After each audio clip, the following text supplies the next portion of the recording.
Hello, it's Pastor Ken from Northminster Presbyterian Church in Tucson, Arizona. Hope you're having a good day and a good week. We are continuing along with our Presbyterian mission calendar, and I've been focusing on the book of Job and trying to point out some of the good news that we find in Job, or where do we find the gospel in Job? Is that even possible in a book that seems to be so centered on suffering and disaster and struggles? And as we're moving through the book, we're getting to chapters 29 and 31 now. That's the readings for today. And we're starting to get to the point where we start to get a glimpse of who Job is and what his life was like before God decided to test him. It's not explained to us why God tests Job in these ways and why he allows Satan to cause these calamities to come on Job's life.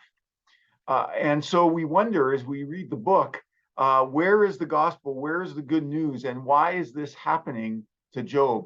You know, a good question for me sometimes, and maybe it's for you, is when do we feel the most content?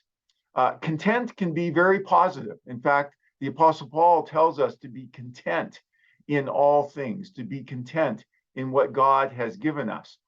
But content can also be negative in a sense that we find ourselves content and we're not really aware of what is going on around us. We're happy. We've got enough food. We've got enough shelter. We've got money put away to do all the things we want to do. And life is going just fine. And I'm sure everybody else's life is going fine as well. We find in chapter 29, though, and in chapter 31, Job starts to reflect on his life. And he starts to say things like, boy, did I treat my male and female servants the right way? Did I just pass by people who were in need and not really care for them or notice how they are doing? Did I really share all the blessings that God had given me? Or was I simply content? And in my contentness, I